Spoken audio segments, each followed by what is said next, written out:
Hello dear friends, welcome once again in Nikhil classes. तो जैसा आप लोगों को बताया था हमने कि आपके जय प्रकरण में 4 पार्ट्स हैं। तो उसमें पहला पार्ट पोषण, उसके बारे में आप लोगों को थोड़ी हमने बता दिया था। तो उसका लास्ट पार्ट जो है मतलब मनुष्यों में पोषण कैसे कैसे होता है, कहाँ कहाँ पर कौन कौन सी क्रियाएं संपूर्ण होती हैं, तो आज आप लोगों को वो बताएंगे। इसके पहले वाले वीडियो में आप लोगों को हमने बता दिया था कि हमारे बॉडी में कौन सी पार्ट से कौन सा एंजाइम सेक्रेट होता है और उस एंजाइम का काम क्या होता है, वो एंजाइम करता क्या है। तो चलिए आज की वीडियो में हम लोग देखेंगे कि कौन कौन सी क्रियाएं संपूर्ण होती है पूरे पाचन प्रक्रिया में, जिसकी वजह से कि हमारा पाचन अच्छी तरीके से पूरा हो जाता है। तो जैसे कि आप लोगों को बताया था कि पाचन होता क्या है, तो मतलब भोजन की वह प्रक्रिया जिससे शरीर अपने पचाने योग्य छोटे छोटे पार्ट्स में करके उसको निगलने योग्य, उसको सरल माध्यम में बनाकर शरीर के हर एक भागों तक पहुंचाता है, उसको पाचन क्रिया बोलते हैं। ये होता है। अब देखते हैं कि पाचन क्रिया होता कैसे है। तो पाचन क्रिया में सबसे महत्वपूर्ण भूमिका कोई निभाता है, तो वो है आहार नाल। क्या? आहार नाल। फ्रेंड्स, आहार नाल जो है मतलब आपका एलिमेंट्री कैनाल, ये कितना लंबा होता है, तो ये आपके 8 से 10 मीटर लंबा होता है। और इस आहार नाल के अंतर्गत आते कौन कौन सी चीजें हैं? पहला ग्रसनी,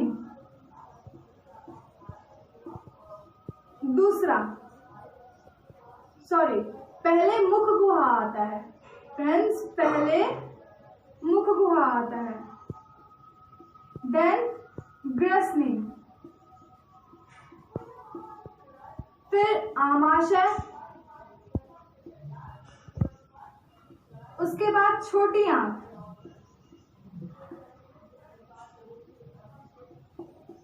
एंड लास्ट वन बड़ी आंत।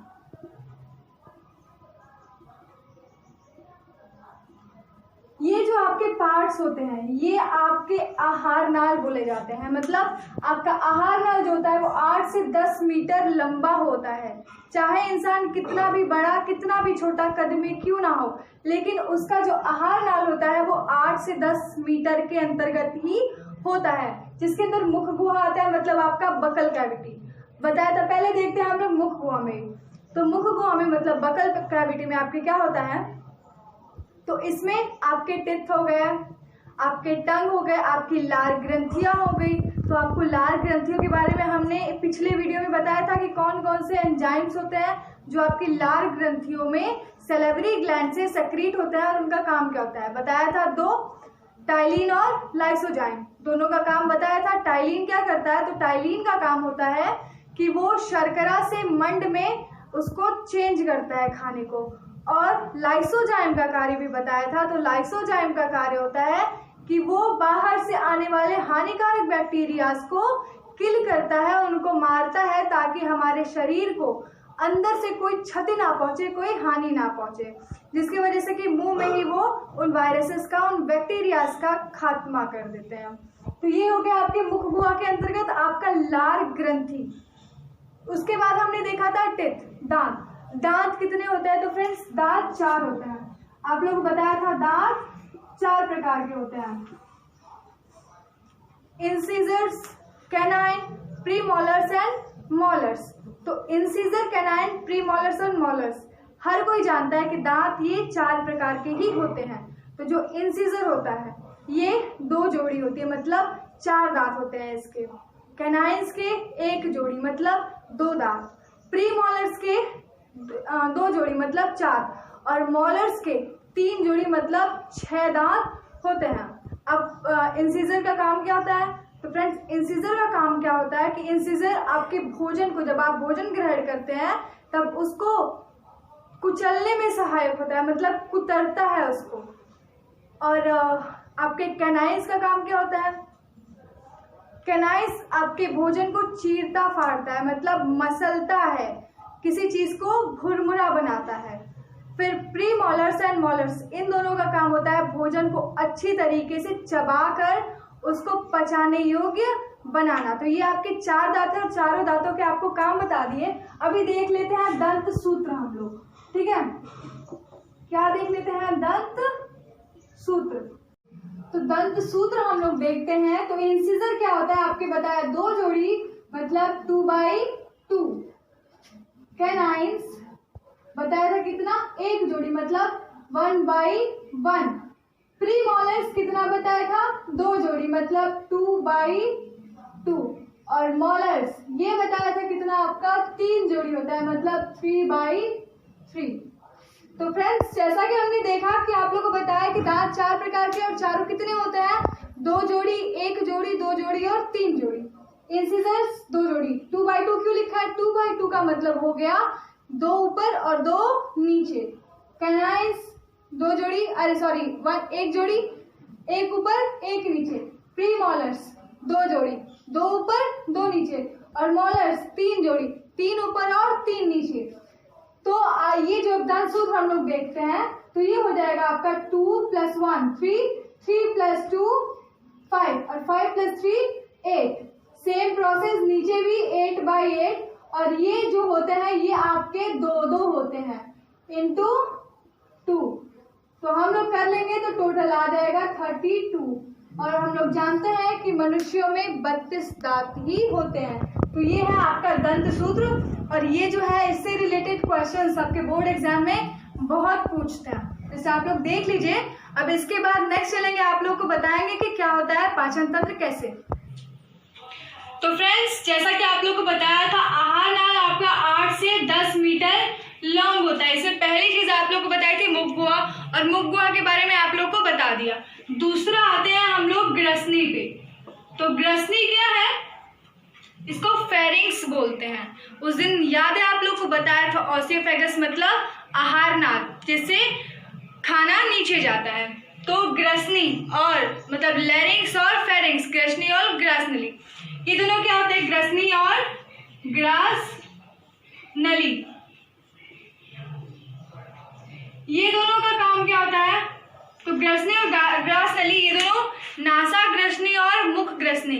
नासा ग्रसनी समझ गए होंगे, आपके नाक की ग्रंथियां, और मुख ग्रसनी मतलब आपके मुंह की ग्रंथियां। ये दोनों जो होते हैं इन्हीं से कनेक्टेड होते हैं। आप लोग को हमने जब बोर्ड एग्जाम की वीडियोस दे रहे थे तो उसमें आप लोग को याद है हमने बताया था कि जब हम पानी पीते हैं और अचानक से खांसी आ जाती है तो कभी कभी मुंह के बजाय नाक से भी पानी निकलने लगता है। जस्ट वही ट्रिक यहाँ पर आप उसी ट्रिक से समझ सकते हैं कि ग्रसनी और ग्रासनली क्या है और नासा ग्रसनी और मुख ग्रसनी क्या है। दोनों एक दूसरे से पहले तो भिन्न होते हैं, फिर बाद में जाने के बाद आपके ग्रसनी के पास दोनों की नलिकाएं एक में जुड़ जाती हैं। बस ग्रसनी और ग्रासनली का कार्य यही है। नेक्स्ट आप लोग को बताया था आमाशय। ओके, तो आमाशय देखते क्या होता है। आमाशय मतलब बताया आप लोगों को स्टमक। तो आमाशय में क्या होता है, आमाशय का कार्य ये क्या होता है, ये आपका एक जे शेप का होता है ग्रंथि। आपका जो स्टमक होता है वो जे शेप का होता है। इसमें काम क्या होता है जानते हैं आप लोग कि सारा जो खाना है वो आपके पेट में ही जाता है, आपके स्टमक में ही जाके स्टोर होता है। तो उसमें जाकर आप लोगों को हमने पिछले वीडियोस में जब फरवरी में वीडियोस दे रहे थे तब आप लोग को ये भी बताया था कि आपके जो आमाशय है इसमें HCl हाइड्रोक्लोरिक एसिड सक्रीट होता है। और हाइड्रोक्लोरिक एसिड सक्रीट होता है, इसी की वजह से क्या होता है आपके भोजन जो है वो सुपाच्य हो जाते हैं, मतलब पचने योग्य हो जाते हैं। अब कैसे, आमाशय में होती है एक जठर ग्रंथि। आमाशय में जठर ग्रंथि होती है जिससे क्या स्रावित होता है, जठर रस। जठर ग्रंथि किसमें है, आमाशय में। और जठर ग्रंथि से क्या स्रावित हो रहा है, जठर रस। और इसी जठर रस से क्या स्रावित होता है आपका HCl। ये आपका क्या है, एसिड है। और आपका जो खाना होता है वो बेस होता है। तो एसिड और बेस जब मिलते हैं तो ये एसिड क्या करता है, एसिड और बेस जब मिलते हैं तो आप लोग जानते ही हैं वो न्यूट्रल हो जाता है, जिसकी वजह से कि हमें कभी कभी डकारें आने लगती है तो हमारा गला जलने लगता है। बस इसी वजह से कि हमारा खाना पचता नहीं है, HCl की मात्रा जो है वो ज़्यादा हो जाती है, जिसकी वजह से कि गला हमारा चलने लगता है। तो बस ऐसे एसिड और बेस मिलकर खाने को न्यूट्रल बनाते हैं और पचाने में महत्वपूर्ण भूमिका निभाते हैं। अब नेक्स्ट आते हैं हम लोग, इसके बाद जो नेक्स्ट पार्ट है आपका वो है छोटी आंत। छोटी आंत का क्या काम होता है? अच्छा, नाम से ये छोटी आंत लग रही है, पर आप लोगों को पता है आपके बॉडी का सबसे लंबा पार्ट कोई है तो वो है छोटी आंत। कितने मीटर का होता है पता है? 8 से 10 मीटर का होता है आपका आहार नाल, तो 6 से 7 मीटर का अकेले होता है आपकी छोटी आंत। 6 से 7 मीटर की होती है, इतनी लंबी होती है। लेकिन हमारे इस छोटे से शरीर में, छोटे से बॉडी के अंदर इतनी लंबी संरचना आप लोगों ने फोटोज में देखी होगी, इमेजेस में देखी होंगी। छोटी आंत का जब कहीं पिक्चर देखा होगा तो वो एकदम राउंड से घुमा एक में मुड़ा हुआ होगा। बस इसीलिए होता है क्योंकि इतना लंबा होता है, तो उसको मुड़ने के लिए स्पेस भी चाहिए। अब छोटी आंत का काम क्या होता है? तो छोटी आंत में जब भोजन आता है तब वहां पर उसका अवशोषण होता है। क्या होता है? अवशोषण।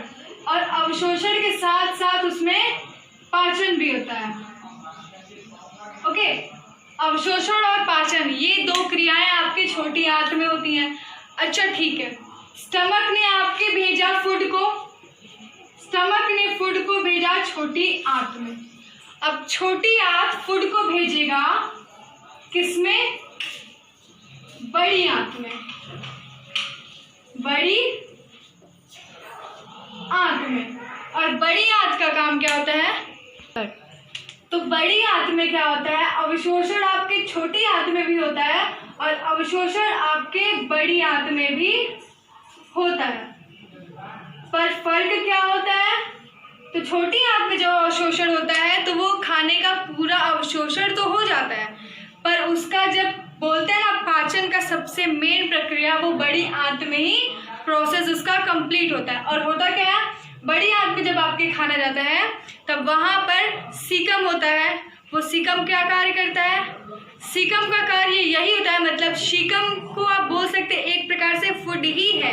क्या करता है? बड़ी आंत के खाने से carbohydrate, fat, vitamin, protein, everything वो शक कर लेता है, और बाकी जो अवशेष पदार्थ बचा होता है, वेस्टेज, उसी को हम सीकम बोल सकते हैं। वो सारी चीज़ें मलद्वार द्वारा फिर बाहर निष्कासित कर दी जाती है, और हमारे पाचन का जो मुख्य प्रक्रिया हमने बताया बड़ी आंत में ही होता है, वो सीकम जो है वो ब्लड के थ्रू मिलकर पूरे हमारे होल बॉडी में ट्रैवल करता रहता है। जस्ट यही आपका प्रोसेस होता है पाचन का। तो हमने आपके पोषण में ये देख लिया कि कैसे पाचन होता है, दांत सूत्र क्या होता है, कौन कौन से एंजाइम कहाँ पर सेक्रीट होते हैं, एवरीथिंग हमने आज देख लिया। अब आप लोगों को जब इसका सेकंड वाला पार्ट है जो प्रक्रम का, वो सेकंड पार्ट क्या है? श्वसन। उसमें हमने जो पोषण आप लोगों को बताया है, पोषण में फोटोसिंथेसिस मतलब पादप में पोषण, बस वही चीज़ कुछ इससे रिलेटेड श्वसन में बताना है। श्वसन से आप लोग समझ ही गए होंगे कि है क्या। तो श्वसन में सिर्फ आपको प्लांट्स के श्वसन के बारे में, हम लोग के श्वसन के बारे में, ऑक्सी श्वसन होता है कि अनऑक्सी श्वसन होता है, ये सारी चीज़ें आप लोगों को उस वीडियो में, नेक्स्ट वीडियो में बताएंगे। फिर उसके बाद परिवहन मतलब सर्कुलेशन, ब्लड का सर्कुलेशन कैसा होता है, ब्लड कितने टाइप्स के होते हैं, ये सारी चीज़ें। And next and last part उत्सर्जन। ये सारी चीज़ें आप लोगों को अब अगले वीडियो में बता देंगे। तब तक के लिए फ्रेंड्स, जल्दी से अगर सब्सक्राइब नहीं किया तो जल्दी से सब्सक्राइब कीजिए, पसंद आए तो लाइक करिए। और इसी के साथ मैं सुरभि चौबे आप सबसे विदा लेती हूँ। Thank you.